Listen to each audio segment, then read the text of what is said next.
The janitor collapsed against the headstone, his body racking with sobs so violent they seemed to tear from his very soul.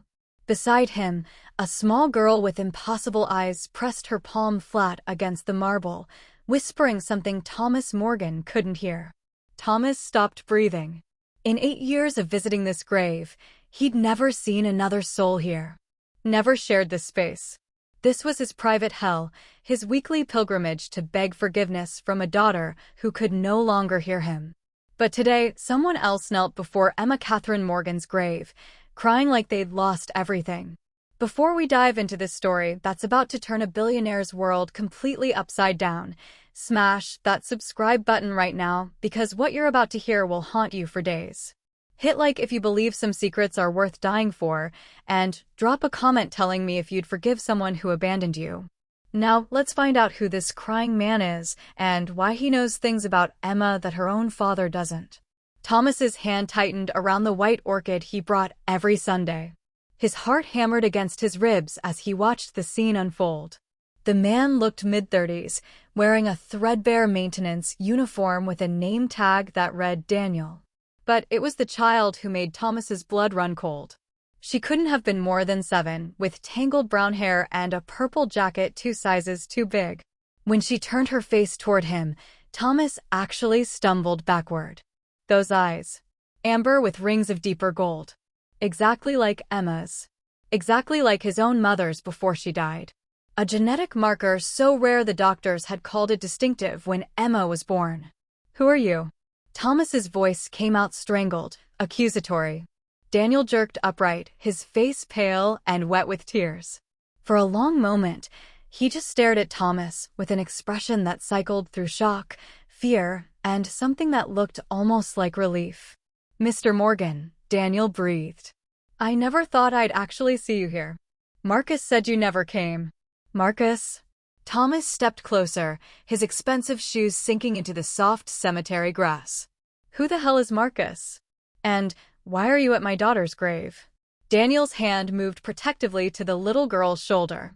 She gazed up at Thomas with those unsettling eyes, and something in her expression made her seem far older than 7. Like she was examining him, weighing him, judging whether he passed some test he didn't know he was taking. "My name is Daniel Reeves," the man said slowly. "And this is Lily." "Mr. Morgan, I think you should sit down for what I'm about to tell you." "I'll stand." "Then hold on to something," Daniel said quietly. "Because Lily is Emma's daughter. Your granddaughter. And the reason you never knew about her is because Emma was murdered." The world stopped. Thomas heard the word murdered echo in his skull like a gunshot. His vision narrowed to a tunnel, and suddenly he was on his knees in the wet grass, the orchid crushed beneath him. "No," he gasped. "No, that's not possible. Emma died in a car accident." The police said the investigation concluded. "The police concluded what they were paid to conclude," Daniel said, his voice hard now. "Emma didn't die in an accident, Mr. Morgan. She was killed. And I can prove it." Thomas looked up at this stranger, this janitor making impossible claims. "You're insane. You're some con artist who researched my daughter and now you're trying to what?" Daniel's eyes flashed. "Extort you? If I wanted money, I would have shown up at your office with Lily years ago. I would have gone to the press. Do you know what your granddaughter is worth to tabloids?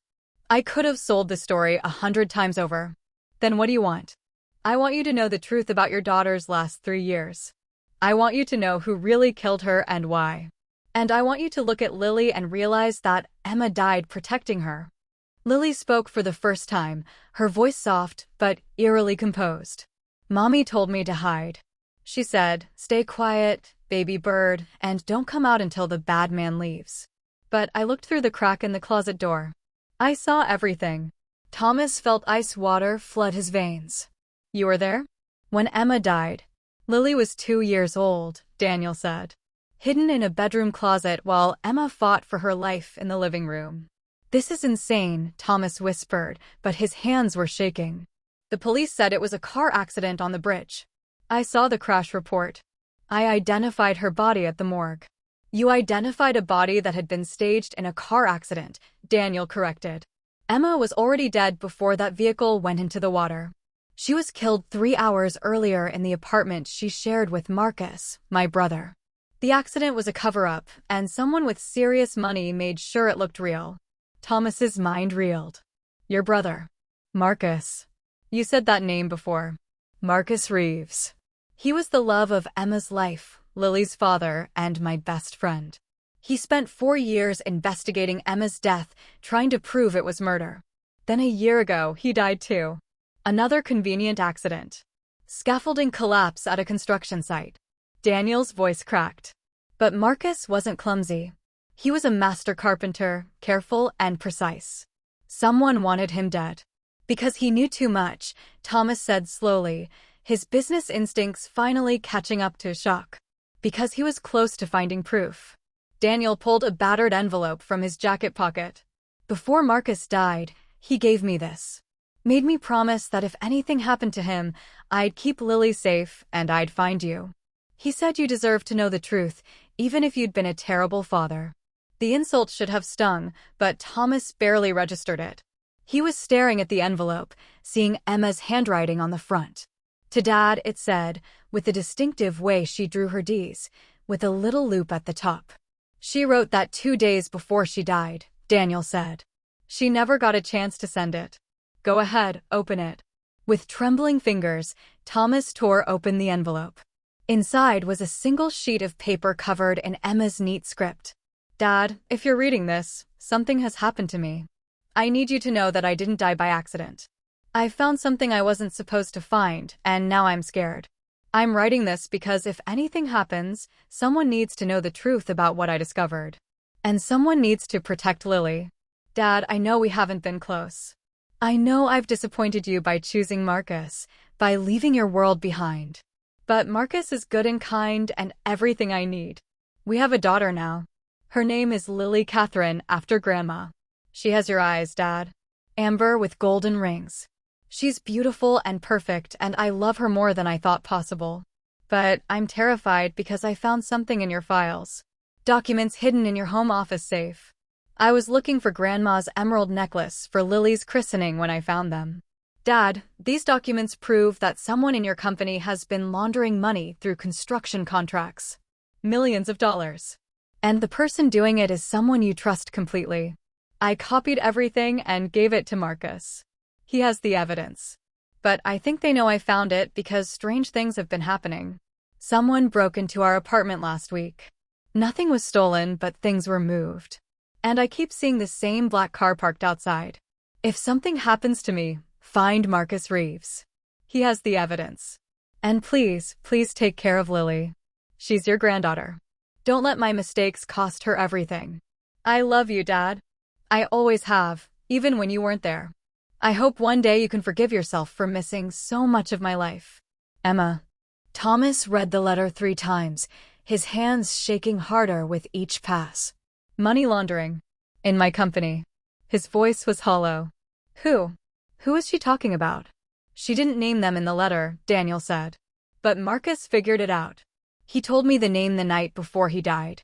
Made me memorize it because he knew they were closing in on him. Tell me.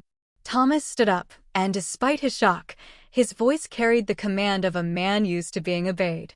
Tell me who killed my daughter. Not here, Daniel said, glancing around the cemetery. Not in the open. Marcus was paranoid for good reason. He said they have eyes everywhere, that they've been watching you for years to make sure you never found out. Found out what? That's the question, isn't it? Daniel hoisted Lily up, settling her on his hip.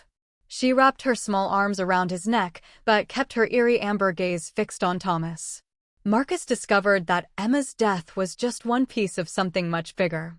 The money laundering was connected to something else, something that goes all the way to the top of your organization. Thomas felt the ground shifting beneath him. His company, Morgan Development Corporation, was his life's work. 50 years of building an empire from nothing. And someone had corrupted it. Used it for criminal purposes. Killed his daughter to hide their crimes. Where are these documents? Thomas demanded. The evidence Emma copied? Hidden. And I'm the only one who knows where. Marcus made sure of that. Daniel started walking toward the cemetery entrance, Lily still in his arms. He created a kind of insurance policy. If anything happened to him, the evidence would be released to the FBI, the media, everyone. But I delayed the trigger when I realized something. What? Thomas followed, his mind racing through possibilities, through names of people in his company, trying to imagine which of his trusted executives could be a murderer. Daniel stopped and turned back. I realized that the person who killed Emma and Marcus needs something they haven't found yet. Something Emma hid before she died. And they've been searching for it for 8 years. What did she hide? A second set of documents. Backup evidence even more damaging than what Marcus had. Emma told him about it the day she died, said she'd hidden it somewhere safe, somewhere personal. But she died before she could tell him where. Thomas's breath caught. And they think I have it. That's why they've never touched me. They're waiting to see if I lead them to it. Maybe. Or maybe they know you don't have it, but they're watching to see if you figure out where it is. Daniel's expression was grim. Either way, the moment you start looking for answers, you put yourself in danger. And Lily too. Lily. Thomas looked at his granddaughter, really looked at her. She was so small, so fragile, with Emma's eyes staring out from a face that held echoes of a man he'd never met. Why bring her here? Why expose her to this? Because she's the key, Daniel said softly. Emma told Lily where she hid the documents. On that last day, when she put Lily in the closet, Emma whispered something to her. A riddle or a clue. Lily was only 2, but she remembered it. She's been saying the same phrase for 5 years, like a song she can't forget. Thomas knelt down so he was eye level with the little girl. Lily? What did your mommy tell you? Lily cocked her head, studying him with unnerving intensity. Then in a sing-song voice, she recited, "The bird that cannot fly still watches the sky. Under Grandma's wings, the truth never dies." The words hit Thomas like a physical blow. Grandma's wings. His mother, Catherine Morgan, had died when Emma was 15. She'd been a painter, obsessed with birds. Her final painting, her masterpiece, had been a massive canvas of a phoenix rising from ashes. It hung in Thomas's apartment, above the fireplace in his study. "Oh my God," Thomas breathed. "I know where it is." "Then we have a problem," Daniel said. "Because if you know, and if I'm right that they've been watching you all these years, then they'll know the moment you try to retrieve it." "Let them come," Thomas said, rage finally burning through the shock. "Let them try. I want to look into the eyes of the person who murdered my daughter." "Even if it's someone you love?" Daniel asked quietly. Thomas froze. "What do you mean?" "Marcus's final words to me weren't just a name. He said, 'Tell Thomas it's someone in his family.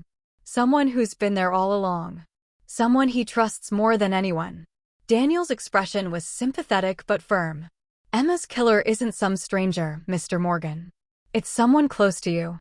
Someone who's had access to your home, your files, your life for decades." Thomas's mind immediately went to his ex-wife Catherine, his son David, his brother Jonathan who served as CFO, his longtime assistant Patricia who'd been with him for 30 years. "No, I don't believe it." "None of them would." "Wouldn't they?" Daniel challenged. "For enough money? For power? To protect themselves?" Marcus traced the money trail. "The person running this operation has embezzled over $40 million from your company over the past 12 years. That's not petty crime. That's a fortune worth killing for. I need to see this evidence. And you will. But first, we need to get Lily somewhere safe. Because the moment you start digging, they'll know. And if they realize Lily remembers Emma's clue, she becomes a target." Thomas looked at his granddaughter, this small miracle he'd never known existed. Emma's daughter. His own blood. He'd failed Emma catastrophically, missed her entire life, pushed her away until she'd had to hide the most important moments from him. He wouldn't fail again. "What do you need?" Thomas asked. "Money. A safe location. Security you trust absolutely. People outside your normal circle who can't be compromised." Daniel shifted Lily higher on his hip. "And I need you to promise me something." "What?" "That when you find out who killed Emma, you won't just bury them with lawyers and money and make it go away quietly." Marcus wanted justice, real justice. Emma deserves the truth to come out, no matter how ugly it is. Thomas met Daniel's eyes. "I promise. Whoever did this will pay, even if it destroys me." It might, Daniel said grimly. Marcus thought the conspiracy went beyond just embezzlement. He believed Emma stumbled onto something bigger, something that could bring down not just one person, but your entire company. Are you prepared for that? I don't care about the company. I care about my daughter and my granddaughter. Do you? Lily spoke suddenly, her small voice cutting through the tension. Uncle Danny says people always care more about money than people. He says that's why Mommy died. Because someone loved money more than they loved her. The accusation in those amber eyes destroyed Thomas. This child, his grandchild, looked at him and saw a man who'd prioritized wealth over family. And she wasn't wrong. That's exactly who he'd been. I'm going to make this right, Thomas said, his voice breaking. Lily, I'm going to find out who hurt your mother, and I'm going to make sure they can never hurt anyone again. And then, if you'll let me, I'd like to get to know you. I'd like to be your grandfather, if it's not too late. Lily regarded him solemnly, then looked up at Daniel. Uncle Danny? Is he telling the truth?